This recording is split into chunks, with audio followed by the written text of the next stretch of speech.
Good evening, ladies and gentlemen, and welcome here to the second race of the fourth season of the Dark Horse Racing Series presented by Troy Lee Designs. It's the first road course stop on the season as we're here at Road America. Qualifying currently underway. A few drivers have already put down some lap times, and they are going to have about another 5 minutes to be able to try and better their lap times. Polo Hernandez currently sits on the top of the leaderboard as we're going to follow his machine around this 14-corner track. Seth Cole alongside of Scott Rankin, and Scott, last season we ended up seeing an absolute domination by Robert Mileska III, who of course comes into this season the defending winner from last week in that fuel mileage strategy at Michigan. So he's the guy everybody's chasing. Did anybody go back, do you think, look at footage from last season of ways to be able to topple that 91? Oh, 100%. I mean, I was talking to a few guys this week, and they every single one of them said that they were watching laps, they were looking at times from last week, they were looking at everything. You know, they were looking how they can improve, where he's weak, how are they going to be able to just beat him. Because you have a look at the fuel last week, he was quickest on track, he was right there the entire time, and they still couldn't beat him. Why? He was fuel saving. He was doing everything he needed to do. So they've got to outthink him tonight, but it's going to be so tough to outthink a guy like Robert Mileska. Looking here at the 91, who's about to come around and start his first timed lap. You see top of the board is Henry Bennett. If there is a driver that might be able to take away the Road America crown from him, it might be that 007, because Henry Bennett was the fastest in practice. He was the only driver to hit a 143 then, and he sits atop the board right now with a 143.4. So he's definitely got the speed. The question is, does he have the longevity that Maleska showed last season? Potentially, we've definitely seen splashes from him. He's been there, and he's been thereabouts quite a lot of the time as well. You know, I mean, have a look back to Indy, and Indy was probably a really, really good showing of his potential pace. You know, in the dying stages of last season. So, look, I mean, it's all there. There's an opportunity for him tonight, whether or not he can grab it with both hands. Because you've got to remember that road racing could it creates an opportunity for more mistakes to be made. And that's what a lot of these guys are going to be out there and thinking about tonight is, how hard am I pushing? When am I going to push? Do I need to be going at 100% speed the entire race? And a lot of those guys will look back and they'll go, maybe not. Probably just back to pace down just a tittle bit, but I'll run more consistent laps. Looking there at Nick DeGroot, he finished 7th here a year ago. We saw just moments ago, around the racetrack, Matt Wagner, who finished 4th here last year, was a mainstay up and towards the podium at every road course stop last season. There's Bronson Stafford, who had a top 3 finish last week at Michigan. Of course, very familiar with the DW12 car, and right now sits 6th on the board in that machine. Jim Herrick in the 57, another guy that was, no pun intended, but a bit of a dark horse driver back at the road course races last season. You'd see him consistently up inside of the top 5, maybe a little bit further out in 6th or 7th, but he always was up inside of the top 10, and one of the guys that might be outside the box in terms of strategy here tonight as well, because he seemed to be one of the drivers that could stretch it the furthest on fuel when we made the road course stops back in Season 3. Yeah, I mean, you know, it's about picking your draft buddies. It's about picking the packs that you're going to stay with, you know, all of these sorts of things. You can't necessarily just go out there and just foot to the floor, see how fast you can potentially go the whole time. Sometimes you've got to use that brain. Sometimes you've got to sit back. Sometimes you just got to watch the guys that are around you. Fuel stops. Look how important they were to the race last week. Robert Maleska won by, what was it, 20 seconds? 30 seconds? When was the last time you saw an Indy race in an oval get won by that sort of a margin? Yeah, it does not happen. And we'll see if he's going to be able to put on as much of a dominating performance here today. I'm trying to remember back. I think I correctly remember that there were only 5 or 6 drivers that finished this Road America race on the lead lap last season. Of course, a big part of that is because we don't really have full course yellows at these lengthy road courses. Incidents that take place usually are off the racing surface, and so there'll be a local yellow, but it will not get all these drivers bunched back up. And so with the amount of laps that they have to run here tonight, 37 in total, more than likely all being under the green flag, we're going to probably see drivers, at least towards the second half of this race, probably falling off the lead lap, especially when we get to around the green flag pit stops. Now, it's interesting because if you look back at last season here at Road America, we ran at 35 laps. This season, we're running 37 laps. Do those extra 2 laps come into play in any way, shape, or form?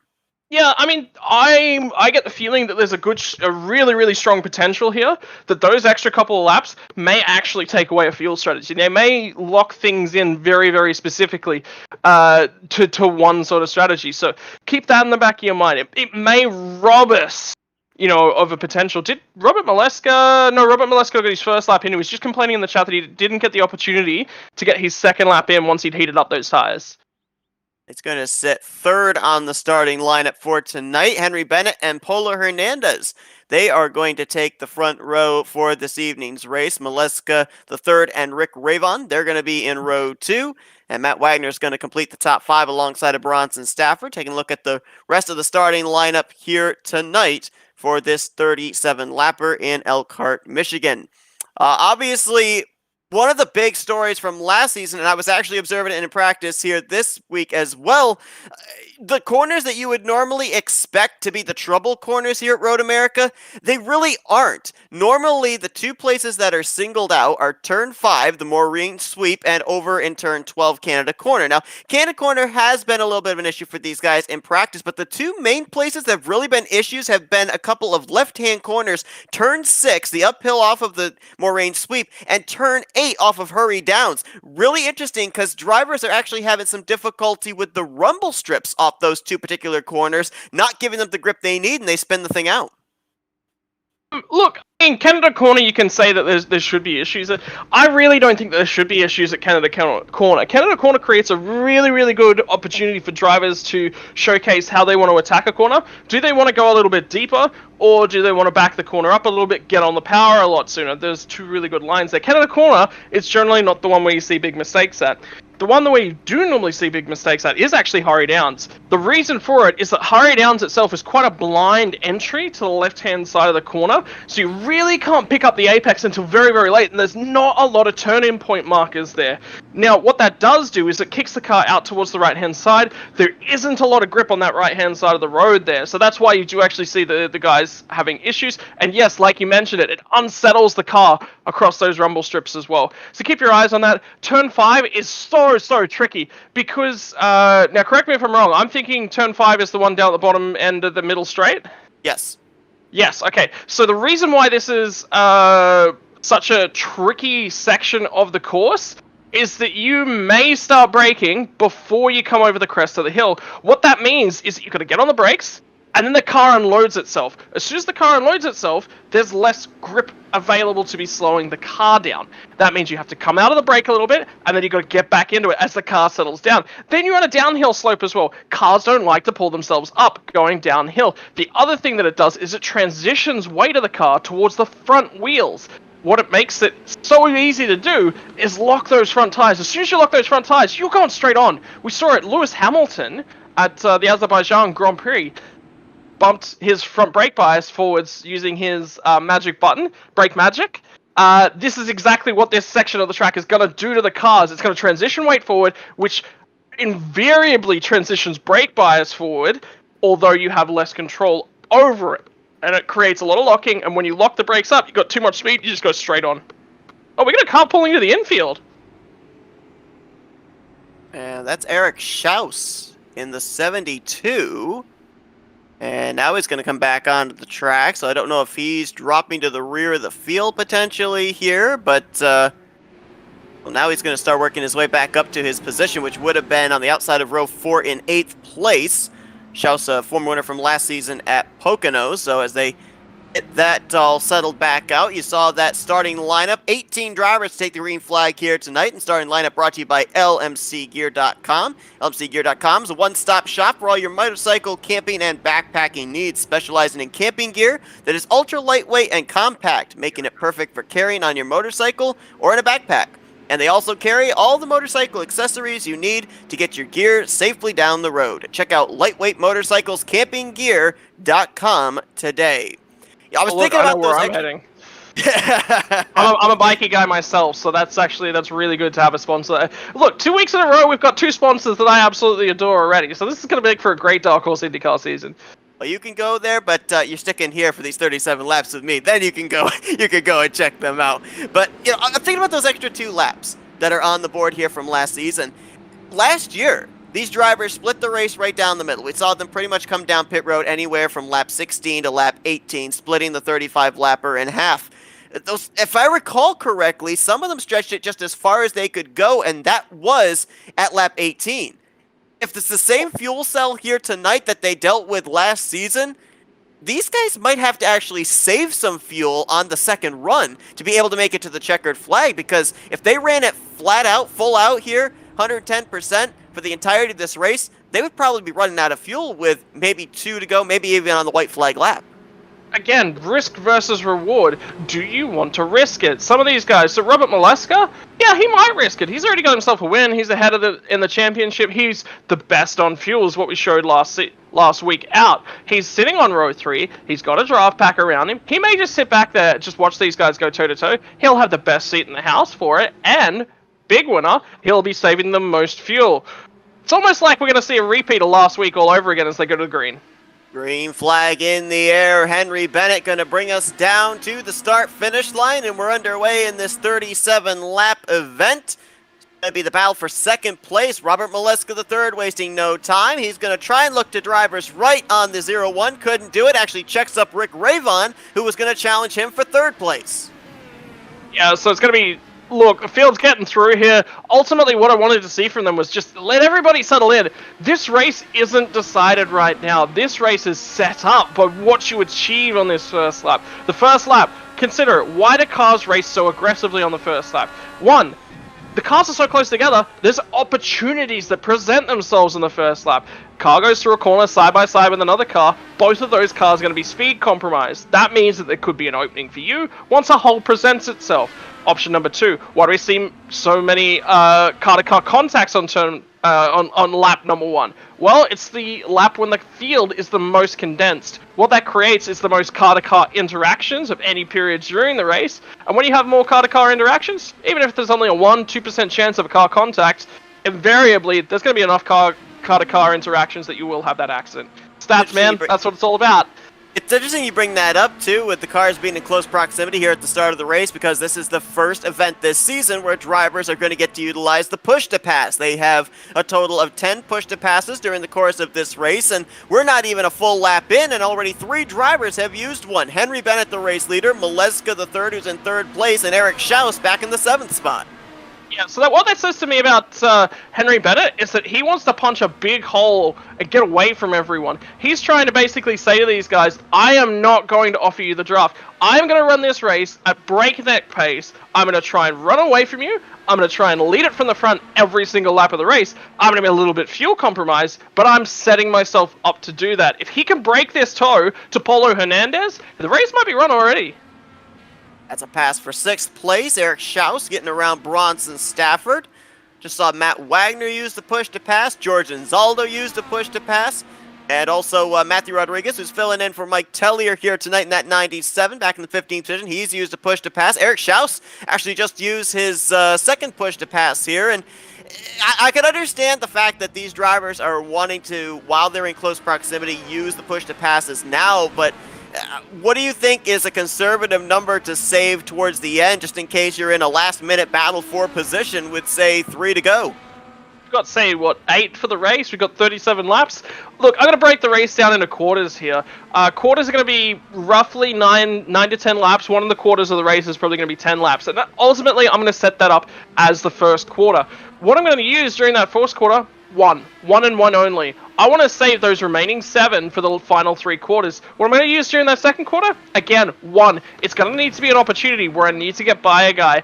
I'm equal with him on pace, but I just need to make that overtake just so I'm a little bit ahead of him, and I can again assess my options. Final half of the race, that leaves me 6 push-to-passes. Then I can start to use them to attack. I'm going to go ahead and say that in the final 2 quarters of the race, I'm going to go with 2, and then leave 4 for the final laps. This all changes. Why does this all change? As soon as the field starts to spread out, well, you're going to need to make sure that you can catch up to the car ahead. Sometimes just getting into that car's draft is enough to be able to pass them. Using a push to pass to get yourself back up into that zone, definitely worth it.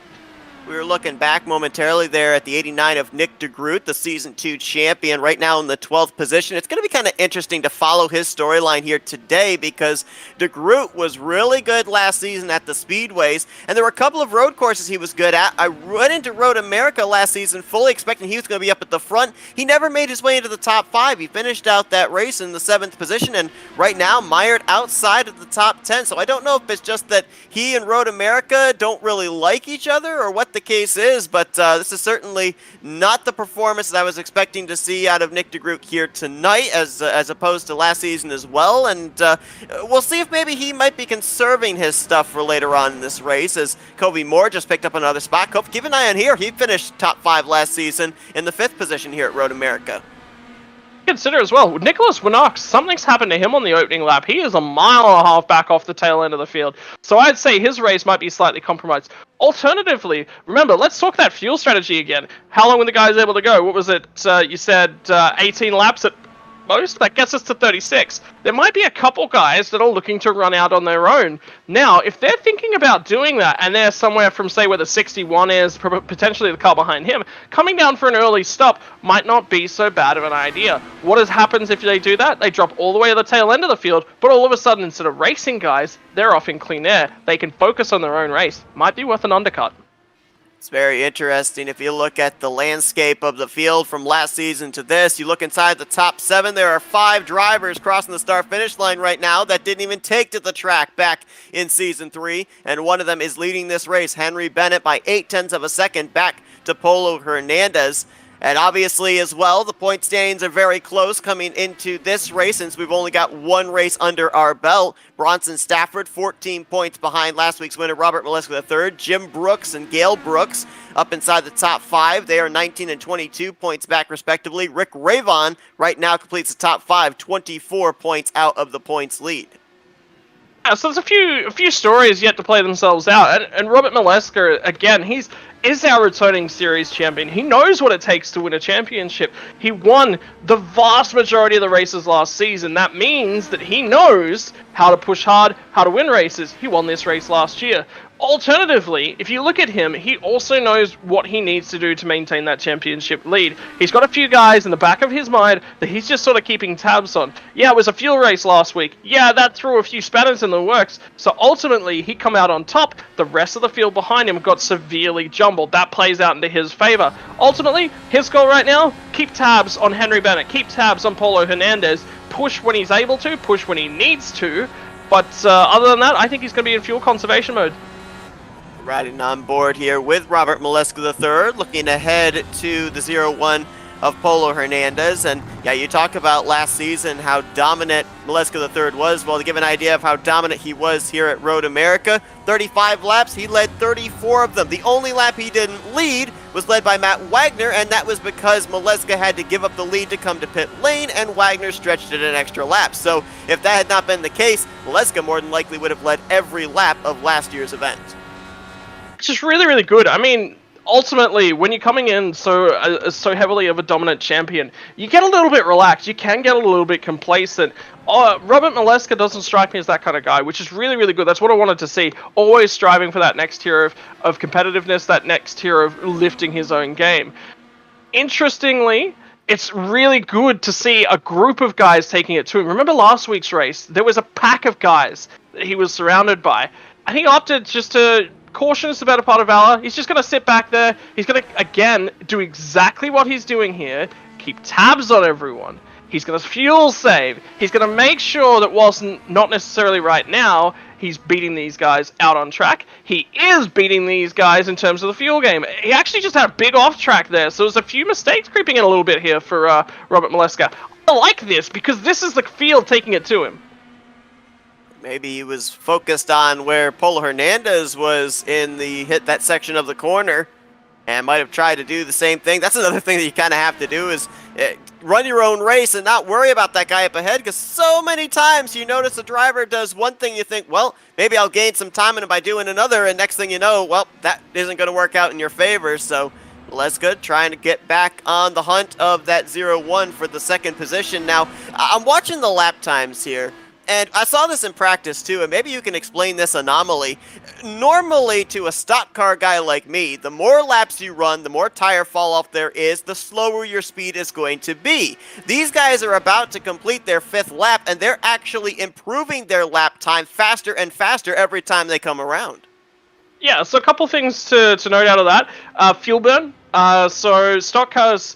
Let's talk about the difference in terms of America's 2 key motorsports for you. So on one hand, you have Indy cars, open wheel cars. They're light, tons of downforce, small tires. We'll get back to those small tires in a moment. Stock cars, big, heavy, tons of power. Look, right now they have a lot of downforce for what they have, but ultimately in terms of things, they're actually quite a low downforce car for the amount of mass that's going on. And quite crucially, How big are those tires? I had the opportunity. I'm an Australian, for those of you who haven't picked up on the accent yet. I had the opportunity to go to Sydney Motorsport Park recently and see some Aussie stock cars. Those tires, man. I turned to one of my iRacing mates at the event and I went, okay, now I can see why the tires fall off so much. Those tires are massive on stock cars. There's so much of them in contact with the race surface. They wear, they heat up. The amount of heat that they keep in the tires is because they have such a big friction, such a big contact patch with the road. These tires don't need that. They generate the grip that they need from a smaller amount of tire, which means they can run faster for longer. The tire wear just is not there, and quite crucially, they don't overheat the tires. What you'll see from these guys is that until the tires get down to about a 60% sort of threshold on the tire, they'll run very consistent lap times until that starts to fall off. The things that are going to be more impactful on lap time is track temperature and fuel level. Those are going to be the key factors. Right now we're running 1600 local time, so 4 p.m. in the afternoon. Track temperature may dip off throughout the duration of this race, which means the grip will come to the road. The other thing is rubber laid down on the circuit. Rubber makes a better grip surface when it contacts more rubber. Asphalt's close. Asphalt's quite good, but not quite as good as rubber. So the more rubber that there is actually within the road surface, the more grip it'll create. So there's a few things going on there. Yeah, let's take a look and see what the current weather conditions are that these drivers are dealing with. Track temperature about 20 degrees higher than the ambient temperature out there, 90 degrees, not up there in the triple digits, so these drivers aren't necessarily slipping and sliding around out there, but to a point that you made earlier, it would determine just how much grip they would have going into these heavy braking zones. Yeah, I mean, one of the interesting factors that doesn't get talked about quite a lot is also that humidity level. That actually does play a lot bigger a factor than you think. Ultimately, once it gets above 50, it doesn't play a huge sort of impact until it gets to sort of 80s and 90s. There's not much difference between anywhere from about 40% to about 80% humidity. Then it starts to create a huge deal again. And then very, very low humidity is the exact same thing. If you ever see a foggy race on iRacing, that's what causes those cold temperatures, and high humidity is what causes those. So there's a few factors. Look, right now the track seems to be quite rubbered in compared to because we've had quite a lot of running during practice. There's 90-minute practice session prior to the race, 10 minutes for qualifying to get the cars out there and turning their laps. Another factor that doesn't get talked about often enough as well is driver fatigue. I mean, we mentioned it, 90 minutes for practice, 10 minutes for qualifying, all this sort of setup. Robert Maleska didn't get his second qualifying lap in. He ran out of time. That could be impacting his race. Paulo Hernandez right now will be pushing quite heavily. Why? He needs to make sure that he maintains that draft from Henry Bennett ahead of him. He's so close to losing that draft. So that, there's all of these factors, all these different things that are going through a driver's mindset. Cars around them, how hard he races. It is such a difficult beast to tame, and that's why there are so few people that are able to sim race to the level that we're seeing from these guys. Well, this battle for 7th place has been fun to watch for the last 3 laps or so. It has involved George Anzaldo, Eric Schaus, and Covey Moore. They continue to swap that position back and forth. A lot of push-to-passes being used in this exchange. Oh, no! Eric Schaus runs straight into the back of George Anzaldo, heading into turn 5. Both of these drivers going to have a lot of damage, have to limp it back to pit road, and just like that, the closest battle on track becomes our first contact incident of the day. Let's talk about what potentially could have gone on there. I'd say, just looking at it initially, Eric Schaus has just missed his braking marker. But let's talk about the different aero configurations and what that does to the car under braking. Eric Schaus has been at the lead of this battle pack for a couple of laps now. That means that his braking markers are different. He's traveling a little bit slower than when he was in the draft. The addition as well of a drafting car in front of him, that reduces the amount of grip that he has available. There's less force pushing the front tires, pushing the rear tires into the road surface. So he arrives at the braking scene for turn number 5 with more speed and less grip, and he's just barely missed his braking marker all at the same time. That makes for one of the worst possible moments that you can come to.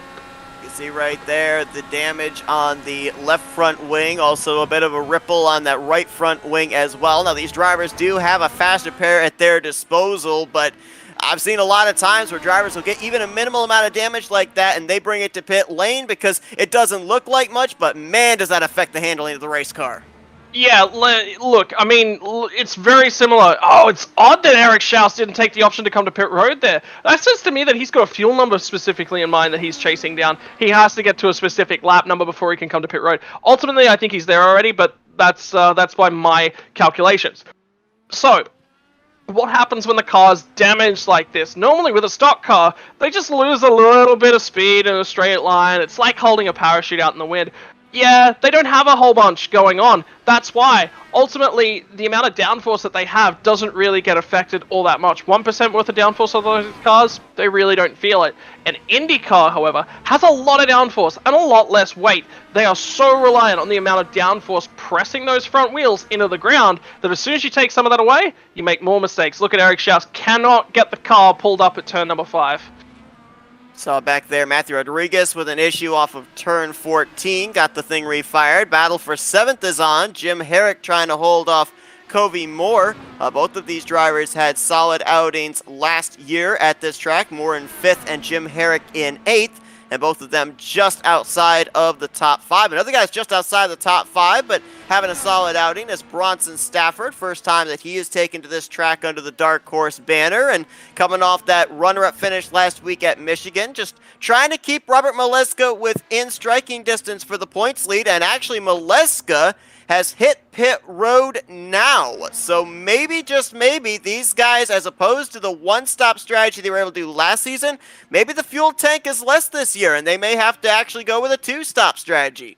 Yeah, and that actually explains Eric Schaus going past the pit lane for that one extra lap as well. Maybe I just wasn't aware of it. Like we were talking about the fuel strategies from last season, a little bit different. This could be the reason from here. I'll be interested to keep an eye on Eric Schaus. That'll be the telling factor about, and he's just gone past pit lane. That is suicide for Eric Schaus. He is losing. He's 5 seconds a lap slower. 5 seconds a lap slower. That is too much. So he's clearly made another mistake somewhere on that lap, which has been caused by all of that downforce loss. I think he's got an idea of a lap time and a specific area of the track in mind, and he's worried he might pick up more damage later on in the race, and he's banking that up. Well, Eric Schaus didn't come to pit road, but other Eric did. Eric Peterson in the 36 has hit pit lane, so now 2 drivers starting what looks like maybe the first round of green flag pit stops. Covey Moore continues to march his way to the front, bypassed Jim Herrick, and now he moves up to 6th with the 91 having come to pit road. And just how difficult a pit road would this be to get onto? Because it's so unusual in the fact that the entrance to pit lane is actually uphill. It's actually not that bad to get onto pit lane. The issue is spotting the pit lane entry markers. So those cones that you see on the entry to pit road, those you just can't see them until you crest the hill. They're too small for what's there. But that's just a quirk of the track. As a driver, you have to practice that. You have to practice your pit lane entries. You have to pick a marker further back down. Sometimes that just means that you've got to take that extra cautious step and back things up 5, 10, 15 extra feet, and just make sure that you're getting to pit road. What's the worst possible thing that happens? You get a penalty. What is gaining an extra couple feet? It's going to get you a 10th. It's going to get you 2 tenths at most. You're going to lose 40 seconds in the process. That risk is just not worth the reward. Absolutely not. I agree with you on that, especially in the fact that there's no caution to come out that will save you.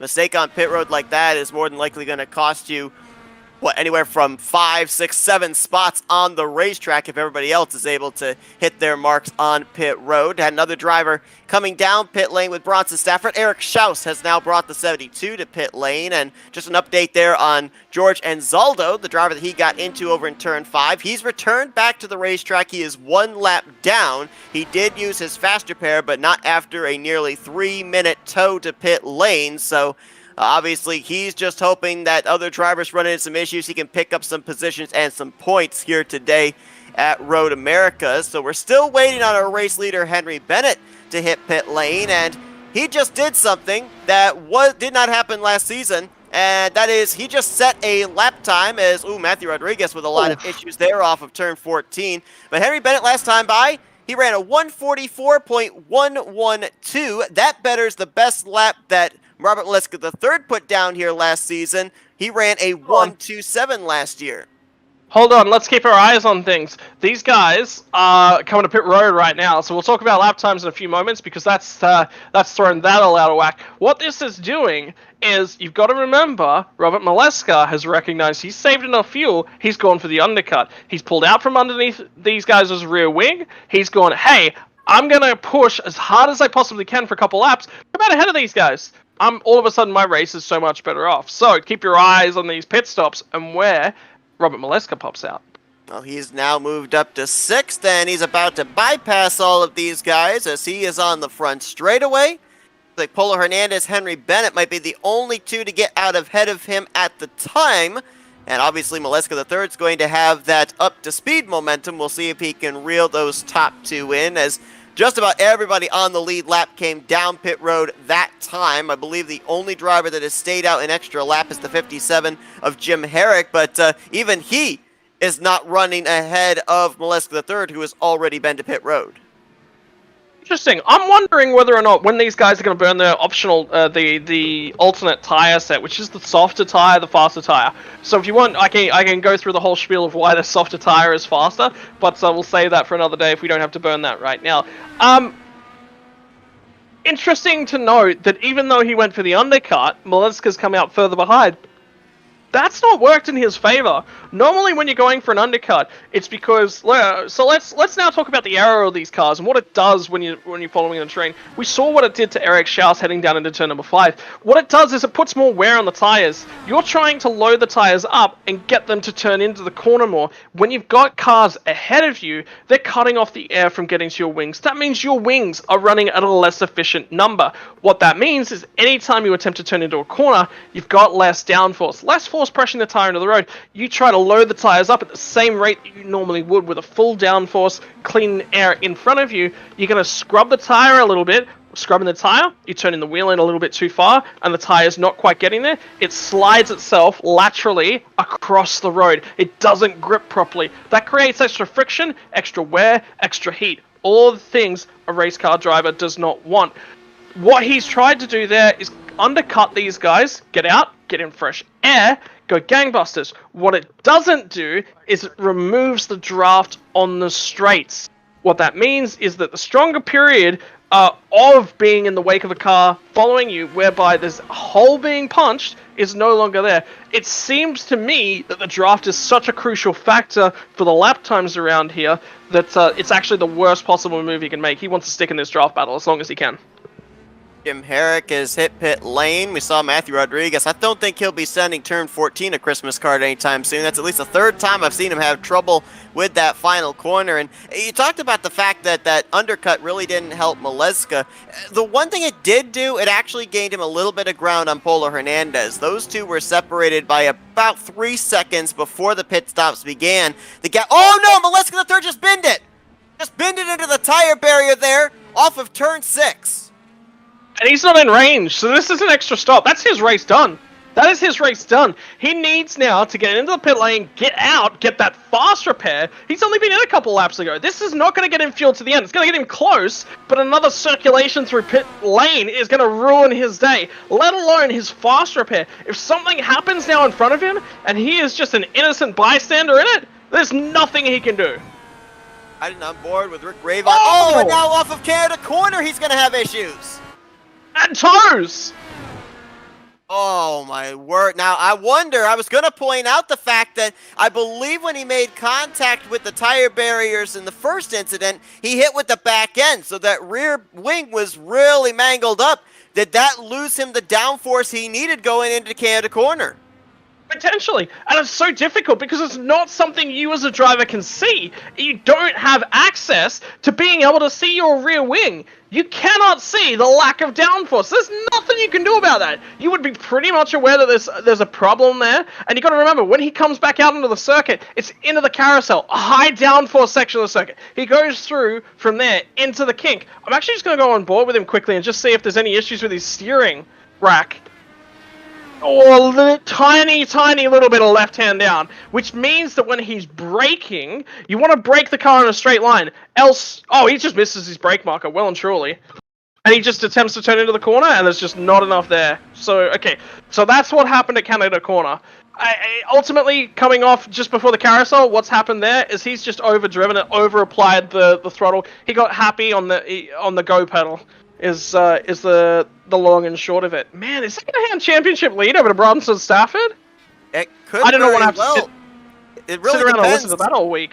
Yeah, I mean, Bronson Stafford right now running in the 5th position. We saw there the first incident. We're going to continue to just watch Maleska the third as he heads down to Canada Corner, show you the incident that he had there. But, yeah, I mean, the fact that Maleska came into this race, the defending winner at Road America, he had the win last week, which had him coming into today as the points leader, plus he's the defending champion. I mean, this is huge on so many levels, and there you see him been into the tire barriers there off of Canada Corner. Now, he did have that tow a little bit later on in the course than George Anzaldo did, so he didn't spend a full 3 minutes on pit lane like the 6 did, but he did spend at least a minute and a half with his tow, so that has put him right now barely on the tail end of the lead lap, and as you alluded to, more than likely that is absolutely taking him out of the picture of winning this race. And you have to wonder, obviously the rumble strip came into play there. You mentioned him getting back to the throttle a little bit too soon, but did he feel pressured? I mean, if you look back at last season, he was out in front, clean air, nobody behind him. He was just out for a Sunday drive. He could hit his marks as best he wanted to. With having Henry Bennett and Polo Hernandez in front of him a majority of this run already, was he trying to do something different? It's so tough to say, because you've also got to remember, he's been in that trial for such a long period of time, he should have adapted to that now. It's a low-speed section of the course, so downforce won't be anywhere near as effectful on the car, because you've got to build up that pressure over the wings. The wings require air moving over them. The more air that's moving over them, i.e. the faster you're moving, the more it works, but the more it can work like a parachute when you've got too much. It's difficult. It's a mistake. I haven't seen Robert Maleska make a mistake yet. I'm going to be honest. That's not... He's so quick, but he's so consistent, he's so clean. Is this the cracks in his championship hopes that his competition want to see? That's my question. Yeah, well, I think the easy answer would be yes. I mean, I think everybody looked at last season and the dominating performance he put on at all configurations of tracks, the 1.5 miles, the 2 mile tracks, the short tracks, as well as the road courses, and he was public enemy number 1 coming into this season, no doubt about it. And now all these drivers, seeing that he is currently back in the 14th position, they want to take advantage of it. This moves Rick Ravon now up into the 3rd position, Matt Wagner up into 4th. Now, these are guys that, with the exception of Wagner, if we look at the 2-car, he didn't exactly have the best of runs last week at Michigan. If I recall correctly, I believe he finished back in the 7th or 8th position. So I don't know if he's going to be able to capitalize on taking the points lead. You got Bronson Stafford back there in 5th. It's going to be close between about 3 or 4 drivers, just based on the fact it's early on in the schedule and the points are so closely condensed. Yeah, look, I mean, you know, it depends. It's going to be very, very close. The skill and the consistency that he's shown recently, well, not even recently, last season, I would still put my money back on him. But it's the first cracks. And I really hate to use this term, because as a broadcaster, we really want to talk about it because it's so uncharacteristic of him. But when somebody, like a broadcasting group, you think about it, what do the IndyCar drivers have to deal with all the time? They make a mistake in their championship hunt. That's all people can talk about for the next couple of weeks.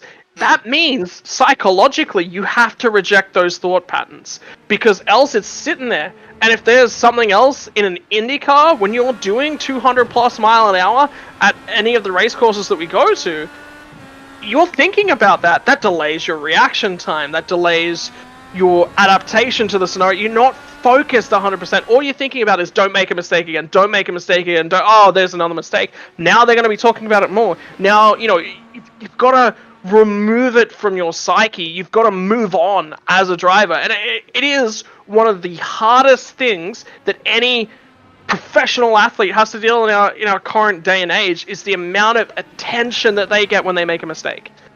And to your point as well, a little bit more added pressure for Robert Maliska III is the next road course race we go to is Watkins Glen. It was one of the few tracks where he didn't lead a lap. He finished second place in that race to Alex Van de Sant, but it wasn't the dominating performance that we were used to seeing him do at the other road courses, as we almost had some contact for third between Rayvon and Wagner. You've got the car, I believe that is George and Zaldo, just behind these guys there. Oh, no, actually, that's Maleska the third in the 91. No, actually, no, correction. That is Anzaldo. Correct. Yep, in that 6 machine, just looking on at this battle. But, obviously a little bit of Watkins Glen redemption on the mind of him as well, and somebody bended there. Hold on. Yeah, who was that? Was that Gary Corley? I think it was, yep. Corley in the 7 with an issue there. Oh, Maleska's left the server. Maleska's just left the server completely, so there'll be no points for him today. And that means that if a couple of other drivers in Eric Schaus and Matthew Rodriguez can get back out there, Maleska would finish in the 18th position, which I would have to look back through my notes, but I believe that would be the lowest finish that Robert Maleska III has registered in a dark horse race. Yeah, that's, drop rounds? Drop rounds, question mark? Is there drop rounds? I don't know. I think there are. Well, he's just opted to use his early, and that's... Sometimes as a driver, it's the smartest thing that you can possibly do. You recognize when it's not going your way, and you just go, okay, I need to move on, I need to shake this off. And the best way that you can shake it off is just by rejecting it. That to me shows smarts. The alternative side of that is, that says he's a quitter. Robert does, again... From the brief communications I've had with him, he does not strike me as that personality. You don't get to his skill level by being an air quotes quitter, right? That just does not happen. You have to continually keep adapting and improving. So mentally, he's rejecting those thoughts. He's trying to put himself in such a good light and focus on what he's trying to do. I just checked back, and actually his worst finish in the Dark Horse Racing Series was a 31st position back in Season 3 at the short track of Iowa. So this does not mark his lowest finish in the Dark Horse Racing Series, but obviously it's going to really shake up the point standings, and it's going to be interesting too, because I believe he finished out every single race regardless of where he was running last season. It's going to be the first time, at least to my knowledge, that he will be DNFing a race, and you got to wonder, again, we kind of talked about the psyche. What is it going to do to his psyche when we get to a new track on the schedule next week at New Hampshire? Oh, look, ultimate... Whoa! Actually, just watching a car, I think Matt Wagner's just found the fence, yeah. Yep. So that will move Bronson Stafford up if he gets him in time, because that's definitely going to be a faster affair. I think he caught the barriers on the inside, so Bronson Stafford, who would currently be Robert Maleska's closest points rival, actually starting to have a good day. And the other interesting side of this coin for Bronson Stafford now is 4th place is good enough. Don't push it. 4th place right now, without a lap led, would get Bronson Stafford 35 points. I'm trying to figure out here in relation to Henry Bennett, who has been out in front pretty much the entirety of this race. Looks like he would lock up the most laps led in the next lap or so. And if he goes on to win this race, he would get 57 points. So that'd be a 12-point difference, or I'm sorry, actually a 22-point difference between those two. And those two coming into this race, they were separated by 19 points. So, according to my calculations, Bennett would be taking the points lead by just a couple minute points over Bronson Stafford. So it's going to be close. Who thought when we come to Road America that the championship would be shaken up? It never even entered into the calculations that Robert Maleska would not be scoring points tonight.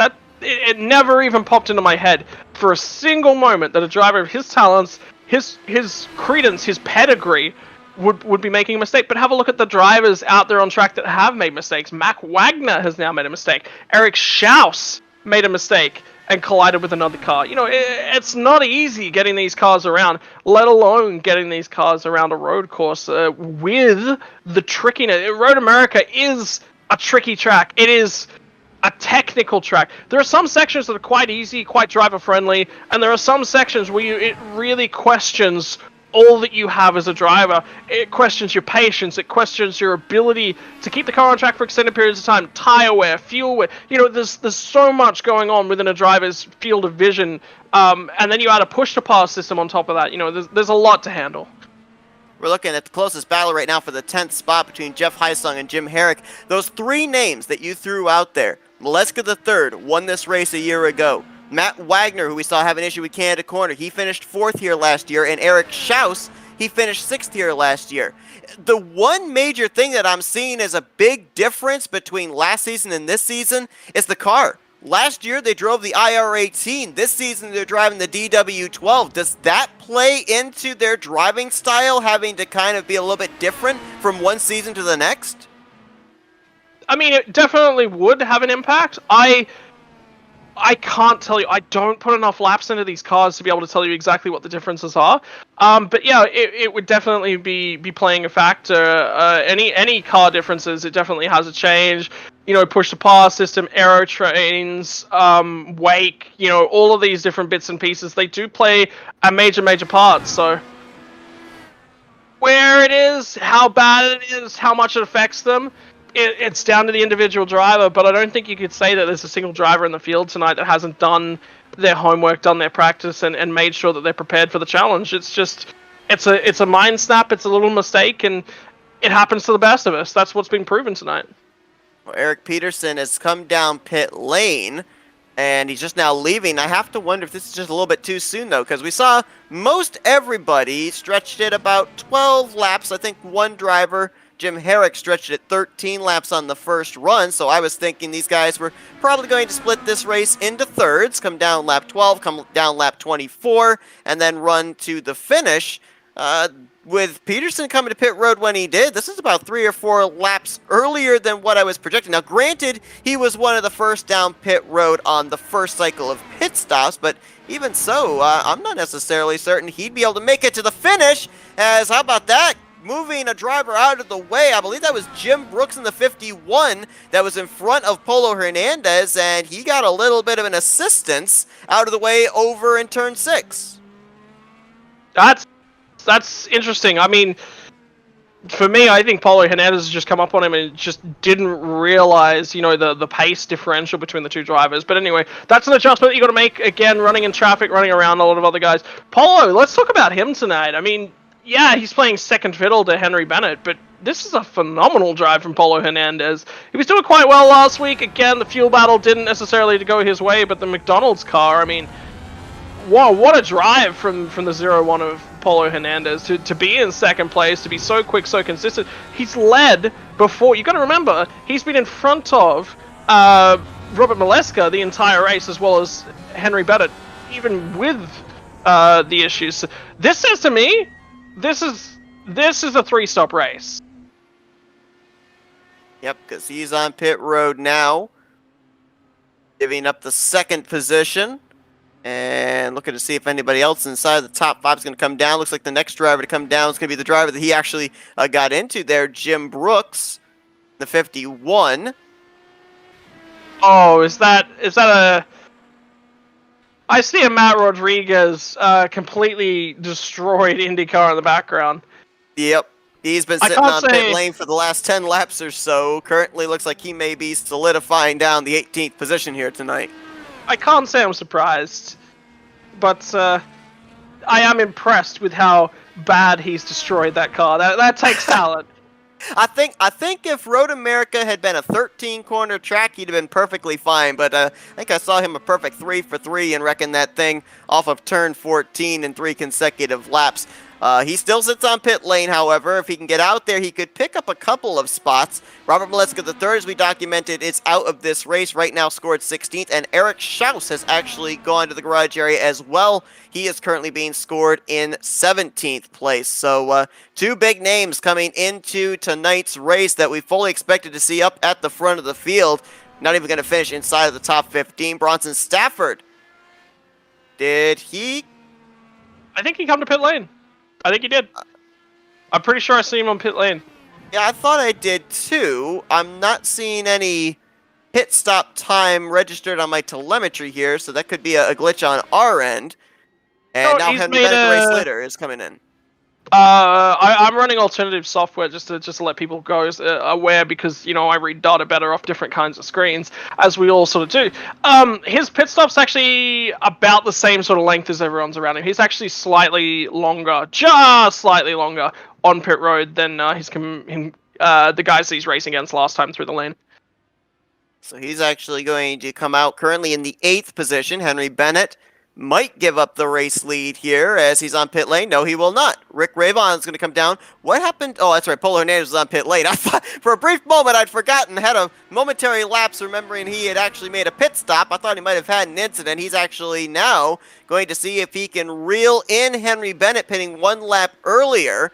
He was only running about a second and a half behind the 007. And looks like he's going to, at the moment, be running about maybe 1.6 seconds behind him. So nothing really lost, nothing really gained at this point in time between the 2 race leaders. Yeah, and ultimately what this does do is it locks it. It guarantees that this is going to be a 3-stop race as well. Just quickly, Seth, what's the chances that we can grab an onboard lap with our race leader Henry Bennett the next time he comes past the stripe? Just so that way I can talk through a lap. What you're trying to do with this car?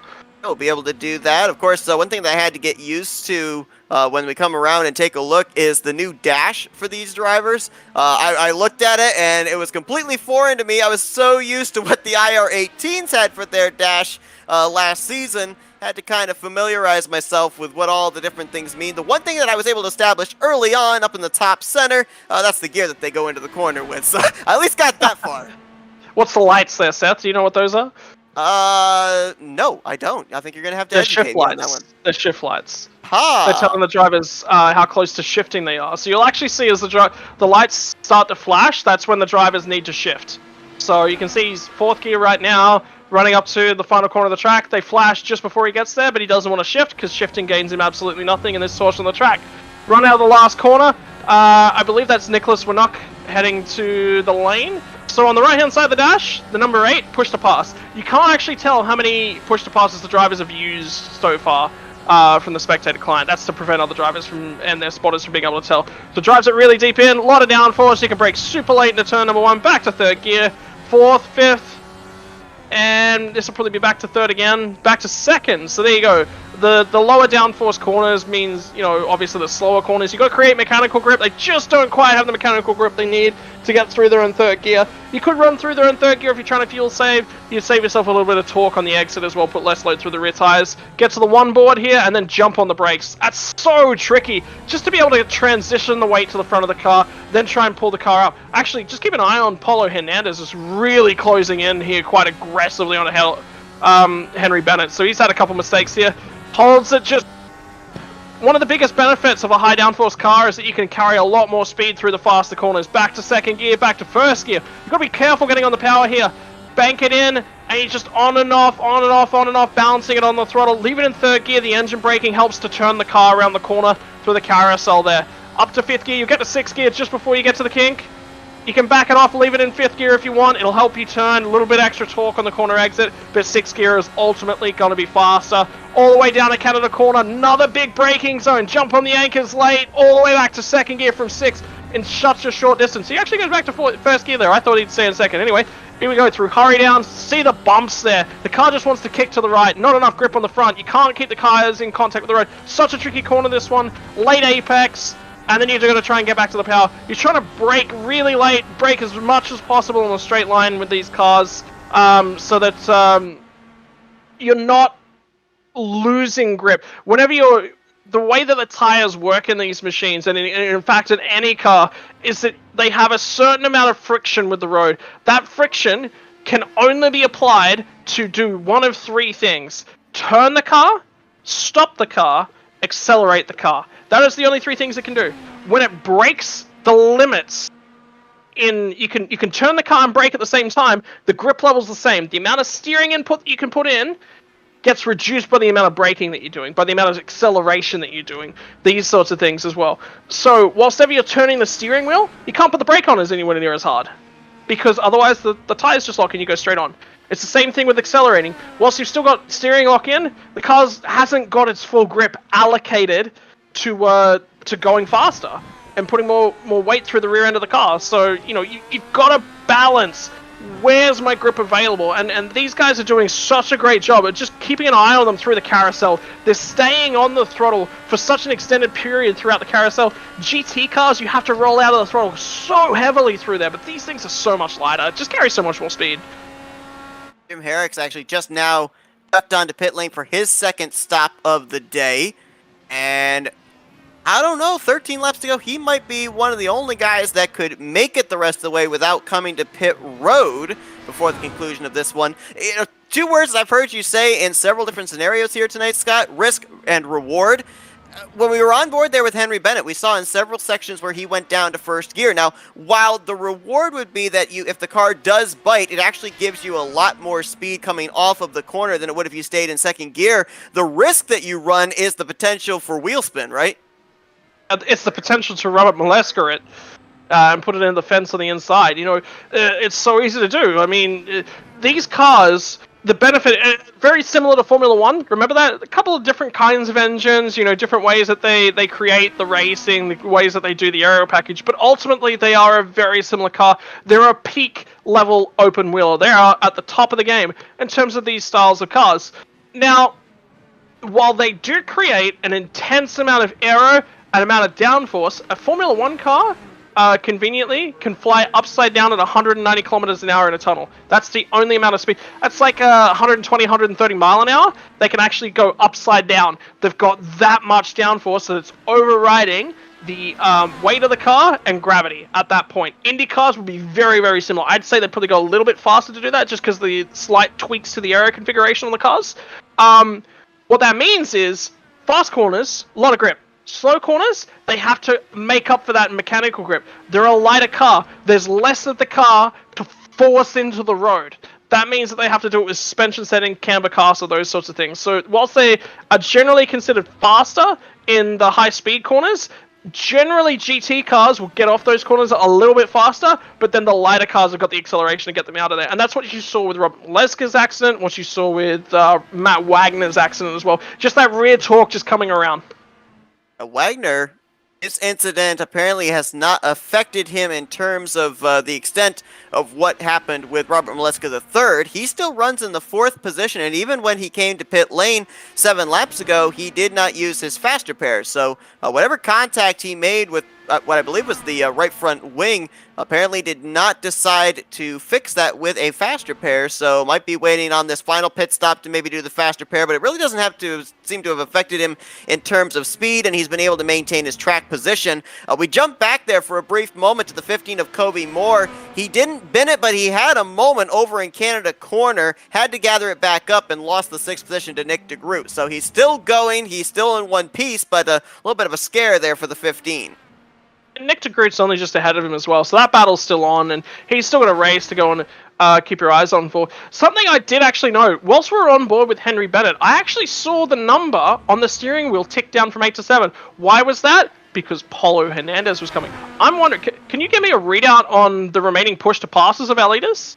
All right, so right now, Henry Bennett sits with 7 push-to-passes remaining, 6 for second place Paulo Hernandez. Rick Ravon, who's kind of been on an island of his own, he's still got 8 to work with in these final 11 laps. Only 3 left for Matt Wagner, and Bronson Stafford, he just used 1, so he's now down to 4 push-to-passes remaining on the 61. We're into the back half of the race now. There's effectively only 10 laps to go. So that's exactly where I said Bronson Stafford needed to be for the last quarter of the race. That's really well done. Now, the reason that Henry Bennett actually punched that push-to-pass button, you could see that Paulo Hernandez was catching up. He needed to make sure that he maintained that aero bubble behind him, that his rival wasn't getting the benefit of the draft. He wanted to make sure that in a straight line, he wasn't pulling his closest enemy along with him. So that's really smart. He recognized that he needed to use one just to create a little bit of space. Really heads up driving. So these guys, these race leaders, they all came to pit road anywhere from 15 to 16 laps left in this race. And as we documented, the furthest that we've seen a driver go so far here today is 13 laps. So we're fully expecting these guys are going to be on pit lane at least one more time before the conclusion of this race. Paulo Hernandez was able to close up a little bit of the gap between himself and Henry Bennett with undercutting a lap on that 007. Does he do that again, and when should he do it to make absolutely certain that Bennett's not going to come to pit lane the same lap he does? He's just got to read. I mean, any time from now, they're clean to come to pit road and get their last of the fuel. Ultimately, I actually think this may be a fuel battle. I think these guys have got the potential to run to the end. I think if they back the pace down a little bit. So the reason that you might have seen Paulo Hernandez punch a couple of those push-to-passes was to sneak up onto the back of Henry Bennett and then sit there in his draft, save as much fuel as he possibly can, and make it home from here. Henry Bennett had other ideas. He responded and made sure that he's just generating enough of a lead to keep him out of that draft bubble and keep him from out of threat range as well. So, look, there's potential that they can go home. I think both of them are going to have to pit. Ultimately, Polo's just going to pick a lap. He sees the gap.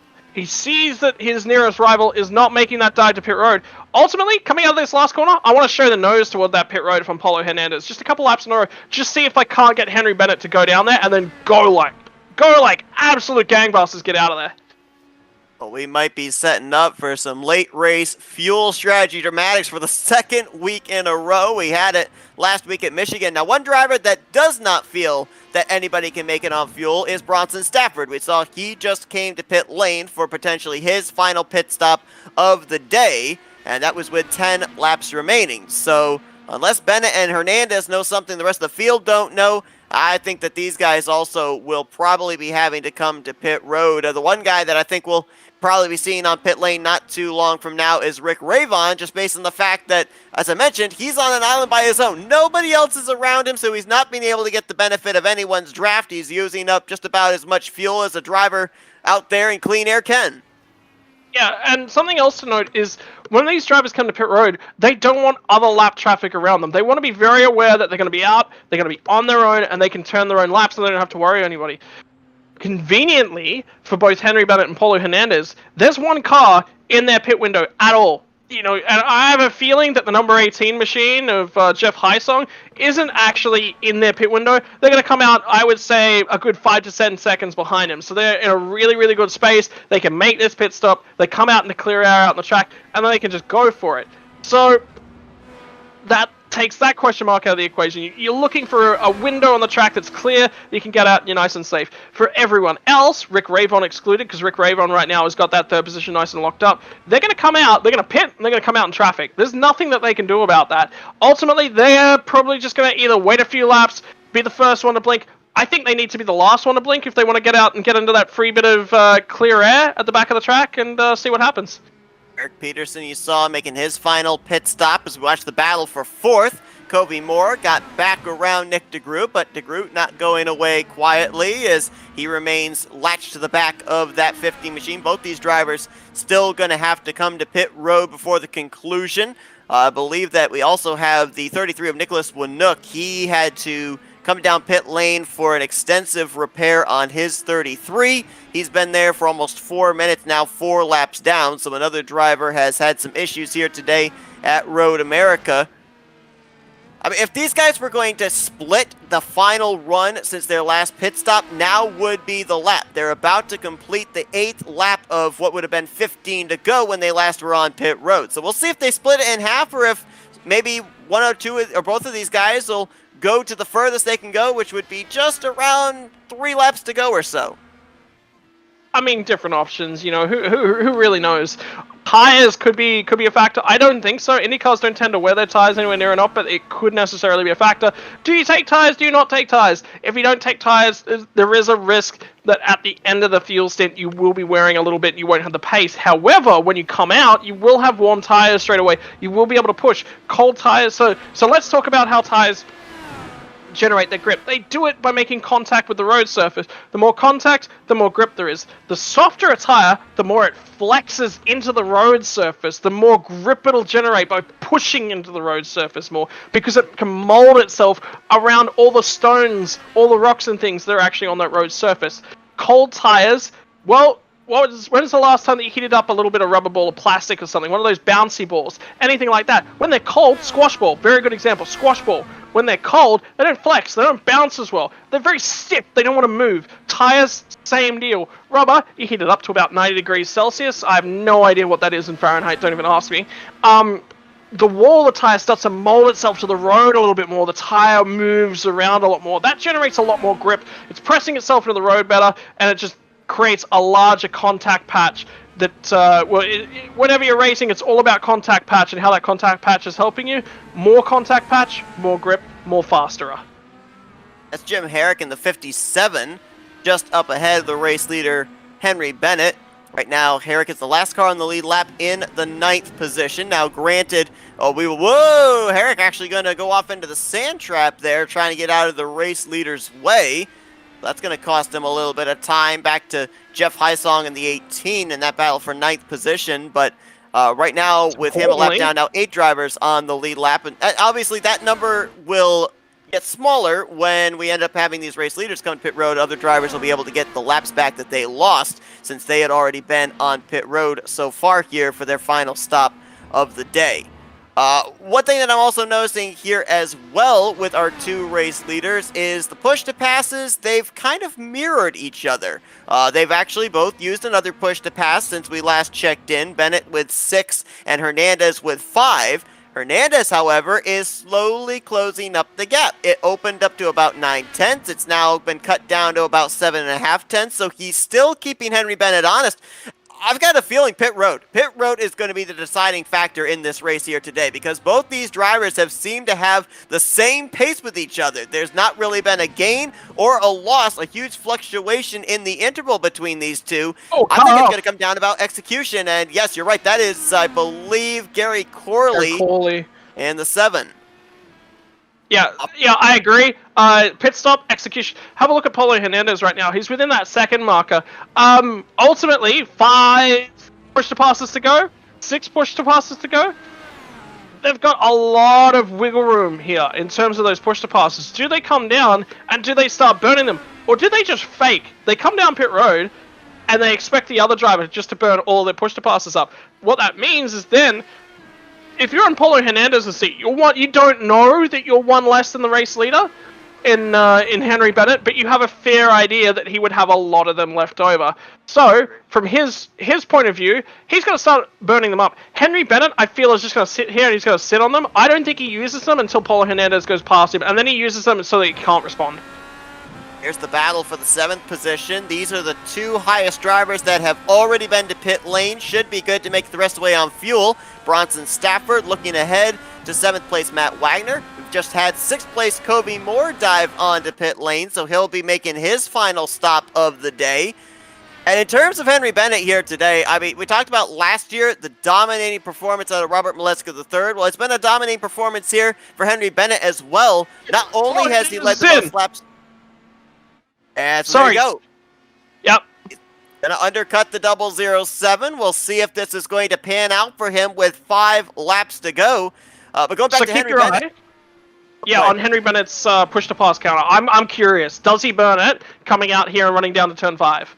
Keep a look on it here. But in the case of Henry Bennett, back in practice, he laid down a 1:43.6. This is actually a really smart call here. So, sorry, I'm going to have to cut you off here. The reason I'm cutting you off, he's just encountered traffic on a straight. It's Bronson Stafford who's just made his final stop. This is actually really bad for Bronson Stafford as well, because this means that Bronson Stafford has had to roll out of the throttle and let Henry Bennett come on through. Henry Bennett, however, has had to deal with the traffic. That may not have cost him time, but 0.1, 0.2 of a second, when the gap was only a second, is a heap of time. That's actually the 51 of Jim Herrick. Jim Brooks, that he just put a second lap down. That was that car in his way there through 5 and 6.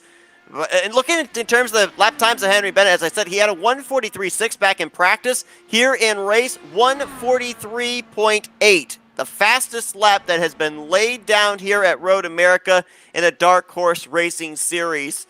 Blows the 141.122 or 144.122 that Maleska III had here 1 year ago. Yeah, so maybe Maleska III just didn't have the pace. So there you go. maybe it was an outright pacing and he was pushing well and above and beyond his limitations. Interesting to note, Bennett, yeah, straight in. Needs to cover Polo Hernandez off. He doesn't want to let him free. Give me that push to pass count again, please, Seth.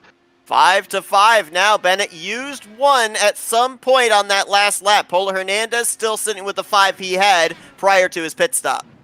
Yeah, he used it. He used it to get around the lap car. He was 0.4 of a second faster in that second sector, which is the run down to turn 5. So that's where he burned it.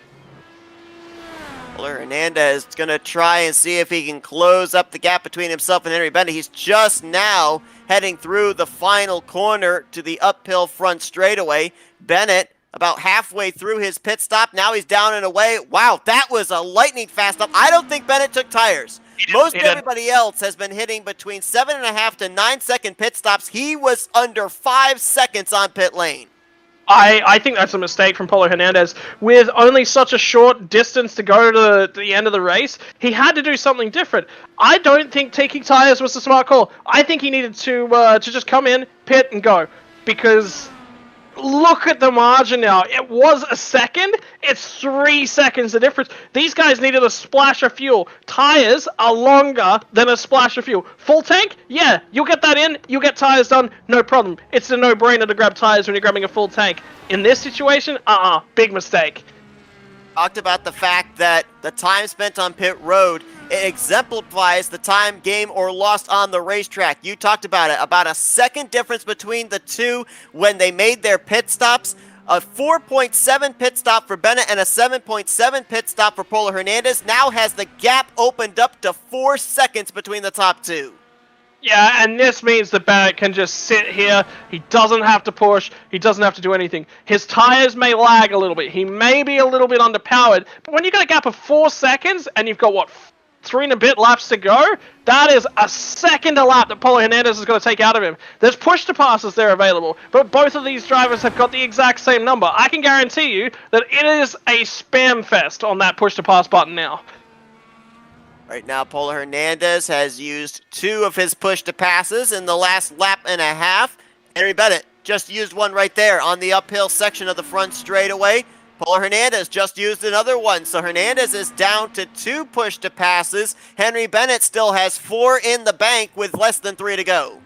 Yeah, but Polo Hernandez has to. He has to at least try and close this margin. If he can get into the draft range, and then Henry Bennett pushes the push to pass, it's so much less effective. I wonder if Bennett's not punched another one right there. This is interesting, too. I don't know if this is just in the fact that they didn't feel that they needed them, or in the fact that they really weren't running around a lot of traffic, but there are 3 drivers in the field that have still not even used a push to pass here tonight. Jim Herrick's the highest of them, holding down the 6th position. Also, Jeff Heisong back in 11th and Jim Brooks back in 13th. They have not used any of the 10 allotted push to passes here tonight. Look, I mean, ultimately, at the end of the day, you have to remember to bind a button. This isn't IndyCar where they just hand you a wheel. They go, yeah, the push-to-pass button is this big red one that says go faster. You have to have a good spot on your wheel, on your controls, to actually have that push-to-pass available. And then, as a driver, how often do you actually use this push-to-pass system? It's only when IndyCars go to road. It's only when the Formula Renault 3.5s are used as well. They have a DRS system, which is very, very similar, just opens a flap in the rear wing. Effectively does the same job.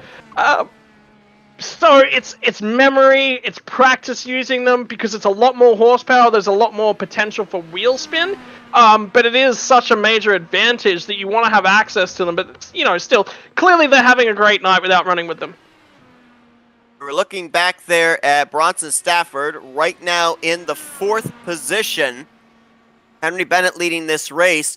According to the calculations that I'm really trying to do in my head here, which are not always accurate, as my track record has shown, but I'm projecting right here, Henry Bennett about 3 or 4 points. 43.6 from Henry Bennett too. Yeah, keep going, sorry. Oh, wow, yeah. 6:08. That's his fastest lap of the day. That even beats his practice lap earlier on tonight, but it's looking like Bennett by 3 or 4 points over Bronson Stafford heading into next weekend. There's even guys that had good runs last week at Michigan that are having solid outings here tonight as well that could keep the points gap amongst the top 5 or 6 even close. Rick Ravon, who finished 6th last week, he's up there in the 3rd position. Matt Wagner, who was 9th last week, he's up there in 5th. And I know Gale Brooks has now moved up into the top 10 as well in that 9th position after he had a 4th place run last week at Michigan. So the point stands after 2 races, they're still going to be awfully close. And as I mentioned, next week, for the first time on the Dark Horse Racing schedule, New Hampshire has been added. It'll be the first time these drivers take to that racetrack, so everybody's going to be having a clean drawing board at that point in time. Yeah, that's a really good opportunity just to reset everything and say, hey, you guys are going to get out there. You guys are going to do practice. You guys are going to set this thing up correctly. Just having a quick look, Matt Wagner and Bronson Stafford, this is a battle that's been raging on for most of the evening as well. Matt Wagner had that spin, has had to find his way back past Bronson Stafford. Bronson Stafford has once again clipped him in terms of the pit stop strategy. Where are these guys at on the push-to-passes as well? Both of them sit with 1 push to pass left. As a matter of fact, just moments ago, Polar Hernandez used his last push to pass. Henry Bennett just used 1. He is now down to 1. So that battle for the 4th position may be the best one here on this final lap coming to the checkers as Bennett took the white flag. Yeah, so Bennett's clearly got it. That guy is just completely and utterly in control. He's using those push-to-passes liberally, but he's also using them within control. He is the 143.3, 399, so it's a 143.4. That guy is flying. No fuel in that car. The thing is flying, so expect that last lap to be quick. Keep your eyes, though, on Matt Wagner and Bronson Stafford. Matt Wagner just coming up and out of turn 5, the next left-hander, the Corvette curve, I think it is, the next left-hander, underneath the bridge. Just drifted off the circuit. For me, he's been faster than Bronson Stafford all night long. It's just that Bronson Stafford hasn't put a foot wrong. Matt Wagner has made multiple mistakes, and now he's got a lap to go to try and get back past him. Yeah, I'm not certain if he's going to be able to because he lost a little bit of ground in the first couple corners that last time by. Fell to a 2.5 seconds behind the 61. He's now closed it back up a little bit, 1.2 seconds between those two, as they are just now taking the white flag. Bennett's around about midway through this lap, about to take the checkered. Yeah, Bennett's at Canada corner, so he's pretty much on the run of the flag. He's got it all locked up. There's nothing that Pauline Hernandez can do. He's done the best possible things that he can do. Rick Ravon has got it all locked up, barring a catastrophe. This is the battle that I want to keep my eyes on. Spinner! That was Jim Brooks, I believe, just in front of the race leader. Bennett got through it. Jim Herrick has had a problem. He's actually on pit lane, couldn't make it on fuel. Bennett's going to cross the line and win this race. Let's drop back to that battle for 4th. Yeah, keep your eyes here. Bronson Stafford still, now it's down to 0.8, now it's down to 0.7. This is where Wagner was off the road last time by. They'll flick it to the right here. They'll head down to another slow corner. Stafford is weak in the braking zones. In fact, he's weak everywhere. This is Wagner just coming at him, hammer and tong. This is going to be decided, I think, out on track. Don't expect this to go to the line slaying down. And now it's car versus car because neither driver has a push to pass left to work with. So it's basically just going to come down to who has the fastest car, who's able to attack the corners and carry the most speed here in these final couple of turns. I mean, look at that. Wagner is in the draft. He's there. He's doing everything he possibly can. But that mistake on that penultimate lap has brought it all undone for Matt Wagner. Bronson Stafford is going to grab 4th place here, barring a disaster. Through the final turn here, Wagner tries to drive it deep, couldn't quite get there. It's going to be Bronson Stafford who will hold on to 4th. Wagner will complete the top 5 and 5th behind Rick Ravon, Polar Hernandez, and tonight's race winner, Henry Bennett. Wow, what a race from both of those guys. They were just saying to each other on the radio how much they appreciate it. Matt Wagner just said to him as well, too many mistakes. Is this championship going to be decided by too many mistakes? Because Wagner put himself in the window, remember, as well, to lead the championship. He's going to be right there. He had a better outing than Henry Bennett last week, but Bennett comes home the victor. The point scenario, after 2 races, we weren't expecting it to be this close, but it really, really is.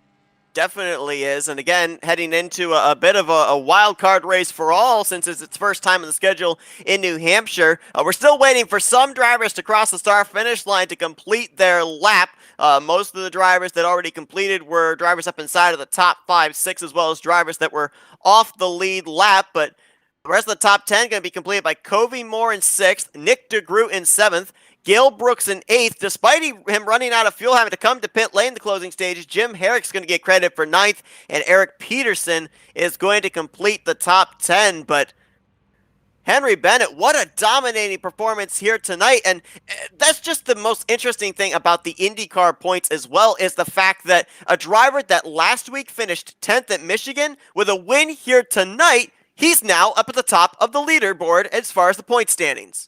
Yeah, but you've got to look at a lot of the drivers that are around him in terms of the point standings as well. It's Robert Maleska doesn't have to do very much here at this race to walk away from the round, still hanging on to that championship lead. Third was more than enough. That's all he needed to do. He just needed to keep an eye on Paulo Hernandez, keep an eye on Henry Bennett. I can guarantee you, if Robert Maleska's there in that last stage of the race, he doesn't take tyres that pit stop, all of a sudden he grabs himself a second place finish. He just needed to be consistent. He didn't need to be quick. He just needed to be consistent. He couldn't pull it off. That says exactly how difficult it is to drive these cars at this pace for this long of a time. Didn't grab points. Matt Wagner made too many mistakes. Ultimately, had the pace to finish P3 tonight. Finishes P5 because of the amount of times he was off the road or facing in the wrong direction. That is what can decide championships, ladies and gents.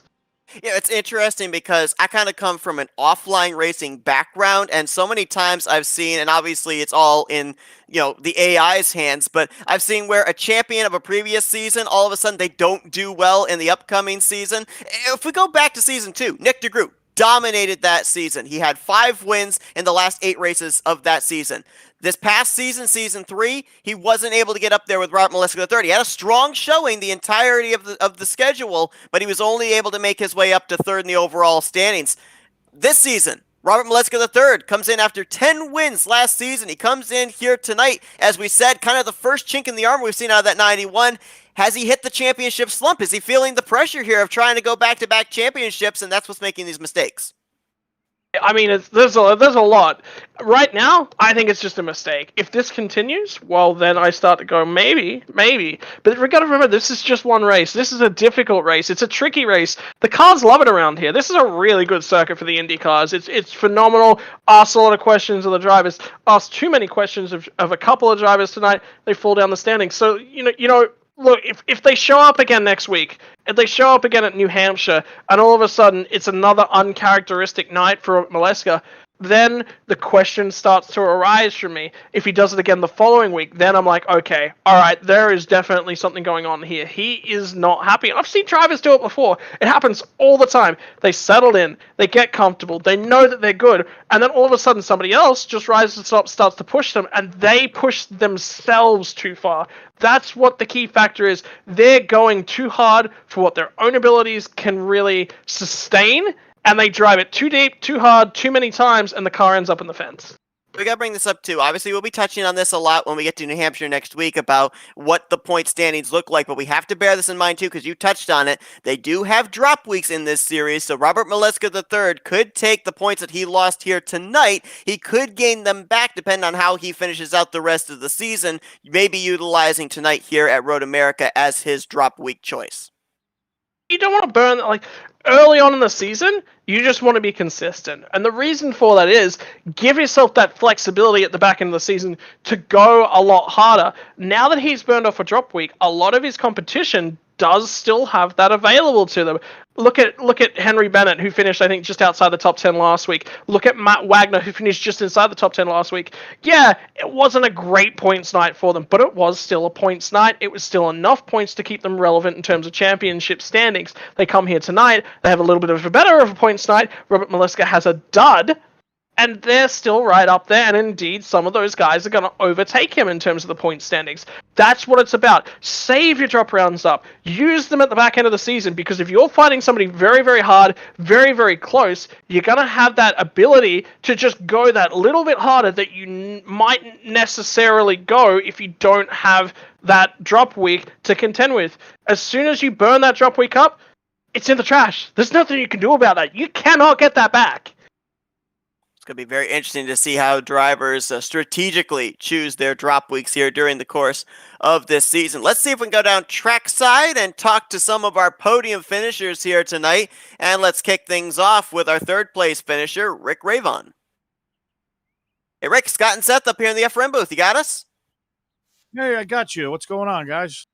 Oh man, I don't want to say that the second half of this race that you may have had the most boring spot on the racetrack, but there was nobody ahead of you, nobody behind you. Gave you the opportunity to just kind of go out there, hit your marks. But what were some of the struggles that you were having to deal with here today at Road America? Well, I mean, it's this is a fun racetrack, and I don't know. I mean, Henry Bennett and Polo Hernandez, they were just gone. I don't know where they found that kind of speed, but holy cow, they had this place wired today. I guess I forget his name, the points leader. He made a mistake. He ended up off the track, and I picked up third. I was like, oh, okay, podium if I could just hang on. But Matt Wagner was putting me under a whole ton of pressure, and it's funny. And I my hand up to God, I just said, why don't you make a mistake already, Wagner? And it was like 2 seconds later, and he spun behind me, and I went, oh, are you kidding me? I was like, I jinxed him or something. Kind of felt bad for the guy. He's a good guy, but that's really what I needed, because I don't think I was going to be able to hold Wagner back. He just had the race pace on me. But then again, I was saving all my push to passes for the end if I should need it. So who knows what would have happened? But fantastic race. What a great series. I love this, man. I'm just in heaven here. Dark Horse is just fantastic. On that note, Rick, I mean, you said that you didn't have the pace to cover Matt Wagner off, but Matt Wagner's only behind you because he's made mistakes. How important is it to you as a driver to go out there to turn those consistent laps? Because pace is fantastic, but if you're spinning every second lap, pace means absolutely nothing. Well, that's quite true. I mean, I knew I didn't have the pace of Bennett and Hernandez up there, so I was just going to settle in for fourth and battle with Wagner for it. But then when third place went off and I picked up third, I knew that it was important to not make mistakes. That's probably why my pace wasn't as quick as it was in practice, because, you put a wheel off. These cars, they kind of jump around a little bit. I think the suspensions are just kind of stiff the way iRacing has them. And maybe that's the way they are in real life. I don't know. I've never driven them. But you got to be consistent. You make a mistake and you're going to lose, 6, 7, 8 seconds, depending on where on the racetrack you made that mistake and spun off. So it's extremely important to stay consistent. Rick, coming off that good performance you had, that top 5 run last week at Michigan, following it up with a third place run here at Road America. I mean, obviously, this is going to keep you up there in the battle for the point stands. We were kind of watching the drivers out there based off how they finished last week to this week, and there's about 4 or 5 drivers you could probably throw under a blanket heading to next week. Now, next week we go to New Hampshire, which is a track that is making its debut on the schedule. So what's the confidence level going into that? How much testing have you done in an Indy car at that mile racetrack? Well, I got a lot of miles under my belt, pretty much every American racetrack in an Indy car. I guess Robert Maleska, I think that's his name. I think that's how you pronounce it. He kind of snuck it buddy in Michigan, and he conserved, and got to the end and just blew everybody's doors off there. He had plenty of fuel to make it, but hey, as far as I'm concerned, he's the guy to beat. Bennett's the guy to beat. Hernandez. But you know what? You got so many guys here. I mean, Wagner and DeGroot. I've raced with DeGroot in the iRacing official races. He is just so good. Peterson. I know Jim Brooks and Corley. These are all really, really good racers, and it's going to take a lot of dedication. And as far as the races coming up, it's just a matter of getting finding the fast way around and just doing the best you can to stay out of trouble and get to the end of the race. I think that's going to be a tight race. Now these cars aren't like the IR18, so we don't have the roll bar adjustments and the weight jackers, so we can compensate for a push. I have a feeling that after the tires start to wear, I don't know how many laps, 4, 5, 6 laps, it's going to be very difficult to run up on somebody because you're just going to lose so much in the corners. So it's going to be an interesting race next week. I'm really looking forward to it. Well, we definitely are too. Well, Rick, congratulations on back-to-back top fives to start out the season. Third place here tonight at Road America. Now we're going to give the opportunity to thank some sponsors and do some shout-outs. Right. Well, thank you very much, Seth. I want to thank you guys for putting on a great show. I'm sure you did. I mean, I'll listen to it later. I just want to thank the guys at Dark Horse who make this possible.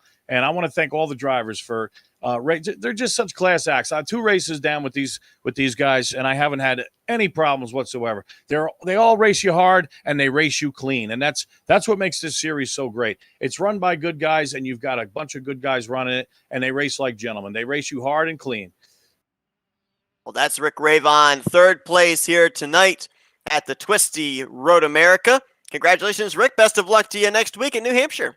Thanks so much, Seth. I'm really looking forward to it. Can't wait. Thank you. Let's now see if we can get our second place finisher here tonight, Polo Hernandez. Hey, Polo, it's Scott and Seth up here in the FRM booth. You got us? Yeah. All right, well, we saw you had a strong car last week at Michigan up at the front, but had a little bit of an issue there in the closing stages of that one. Here tonight, though, strong performance, stayed up in the podium all night long, second place, but what little more did you need to get to that 007? Because it looked like the two of you had just about the same amount of pace the entirety of this race.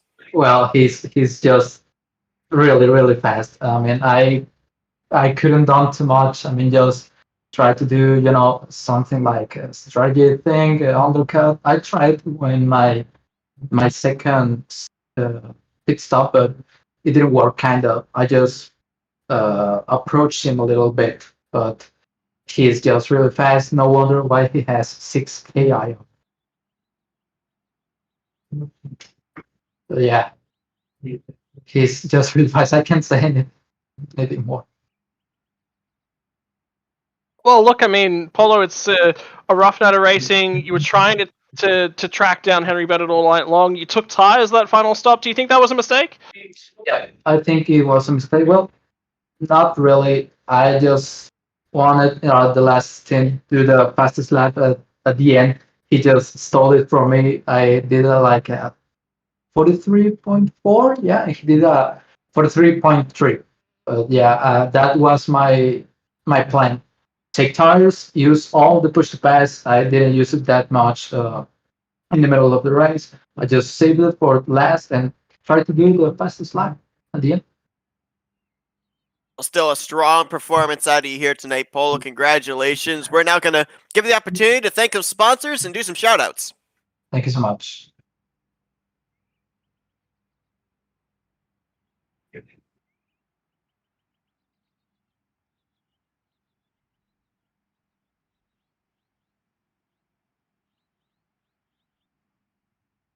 And looks like we are now going to go down to Victory Lane and talk with our race winner here,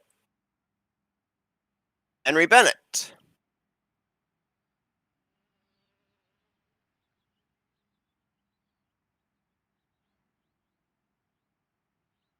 A little bit of difficulty here. Hang on. Let's see if we can get Henry in here.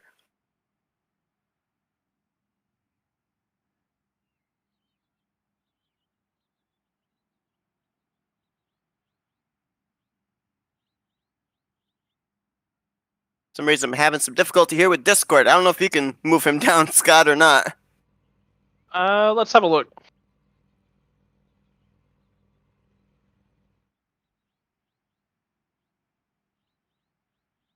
Yeah, I'm having difficulties as well. Give me a sec. We got some problems going on here where we're unable to move people in and out, folks. So just bear with us here. We're going to get Henry Bennett in just a moment. Got him. There we go. There you go. Henry, Scott, and Seth up here in the FRM booth. Got us? I got you.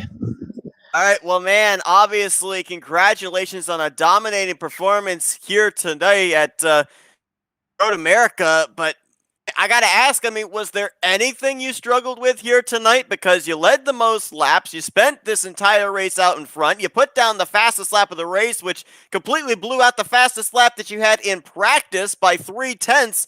Was there anything you struggled with here tonight? Was there any wheel that was put wrong that we might not have captured on the broadcast tonight? I mean, the biggest struggle was trying to keep ahead of Polo. I mean, every time I pulled a gap, he'd come back, and every time we pitted, he'd be there in my mirrors. So yeah, I couldn't relax while he was still there. So he was so fast. He really kept me honest. I think I only won it comfortably because I did the little bit of strategy at the end without changing tyres on the last stop, and he changed tyres. So that saved me 4 seconds. We have a look at what could have been for Robert Maleska here tonight. I mean, we've talked about that to death. These things, it's risk versus reward. We went on board with you for a lap, and you're shifting down into first in a lot of places. How difficult is it to get the rear end of this Indy car, and indeed most open wheel cars, to settle down with an iRacing? It's not easy. No, I think the track and package, it does have a few quirks, but once you learn to what inputs to do to drive around those quirks, you can really avoid having the rear end step out on you. I mean, I know exactly what he did, and I was doing it in practice as well. And it could have easily happened to me as well. If you just got to be ready for when the those quirks happen in the car handling, and just be ready to release the throttle, or just be slightly more gradual on throttle, and the car will do what you want, really. Henry, we talked about, based on the fact this is the first road course stop of the season, you guys, for the first time this season, had those 10 push-to-passes, and I had to chuckle because no sooner did the green flag drop, and you used one of them there on the uphill headed for that start-finish line. But being the race leader, how difficult is it to be able to know when to use that push-to-pass and when not to? Because it really seemed like the only times we saw you use a number of those push-to-passes is when the 0-1 was closing up to you. Yeah, I mean, you always really want to save most of them till the end of the race because you never know what situation you'll be in. And if you're fighting a guy that's saved more than you, then in all likelihood, at a track like this with the long straights, they're going to beat you on a run to the line or over the last lap. So yeah, it's always, and starting a race here, it's such a long straight. You really kind of want to get a nice little gap before turn one, so that you're not really in danger of any dive bombs or any incidents on the first lap. So that's just a safety thing to use the push to pass on the first lap. But yeah, after that, just really using it to kind of maintain a gap to anyone behind. Really have to use them sparingly, especially in a race as long as this, and save them till the end when it really counts. Well, Henry, you had that 10th place run last week at Michigan. You dominated here tonight. I was trying to do all the calculations in my head. Normally, I don't have that good of a track record of being able to do the mathematics in my brain, but got it right here tonight. You are going to be the points leader going into New Hampshire, 4 points over Bronson Stafford. So what's the thought process going into that? Because it's the first time New Hampshire appears on the Dark Horse schedule. Yeah, I mean, I like the track. I don't have a great record there. The short ovals probably, I'd say, my weakness out of all the kind of tracks. But probably shouldn't have revealed that. But now everyone knows. But yeah, looking forward to it. But yeah, see how it turns out. Well, Henry, congratulations on a solid outing here tonight at Road America. You pick up the victory, you pick up the points lead all in one nice little package, and now we're going to give you the opportunity for some thank you sponsors and shout-outs. A massive thank you to Factory Backed Motorsports. It took me in for the season at running for the Dark Horse League, and a great bunch of guys, and enjoy running with them. And big thanks to the league, Jim, who couldn't be here, Eric, everyone who organises it does a great job, and happy to be part of the league. Enjoying it so far, and looking forward to the rest of the season. Well, that's Henry Bennett. He's your winner here tonight at Road America, the second race of the season for the Dark Horse Racing Series, and your points leader heading to New Hampshire. Congratulations, Henry, and best of luck next week. Thanks. Well, Scott, 2 seasons separated and almost the same song, but different chorus. A car goes out there, a car dominates. This season, however, it wasn't exactly a runaway. Polo Hernandez kept Henry Bennett pretty honest for a majority of this one. It was a good race, and I mean, even whilst Robert Maleska was there, we had a 3-car fight, and I was just sitting there watching the laps tick by and going, okay, we've just got to be patient. This is going to evolve into a battle. You've just got to sit here and watch. And it's something that's different, and it doesn't really present itself to a lot of our normal viewers. Road course, it's all about fuel numbers. It's all about getting yourself into that final stop. Normally, the race does not matter until that point, and afterwards, all of a sudden, the race just explodes. It seems so weird, you know? You're just out there, you're just turning laps. What's the point in that? The point is, you need to make sure that you are positioned best at that last stop. You have the machinery underneath you. You have the car quirks under control. And number 4, you have the car's power to be really able to assist you in that. In the IndyCar, we got push-to-pass system. That's another sort of thing that you can play around with, another way to manipulate your race and create some space. Rick Ravon, I think he managed his race absolutely to perfection tonight. You heard him talk about it in his interview. He had the opportunity to push. Was there a reason to push? There really wasn't. What was his goal for tonight? It was just to run there, just to make sure that he grabbed a bag full of points. Why did he need to push? He didn't. Did he push? No. He just made sure that he'd come home in that 3rd position, and what a great result for him. You know, I find it interesting too because usually in the IndyCar series we end up having the first race of the season be the closest that drivers are points-wise for the entirety of the season, but not so here. If we take a look at last week, the top 5, they were separated by 24 points. 1 week later, the top 5 are only separated by 22 points. Bennett, 4 points over Stafford. Maleska drops 2 spots, 11 points back in 3rd position. 14 points back is Rick Ravon, as you mentioned, consistent run today. And Polo Hernandez, runner-up finish, moves him up 8 spots in the standings, 22 points back in the 5th position. So the points have actually closed up here after the first road course race of the season.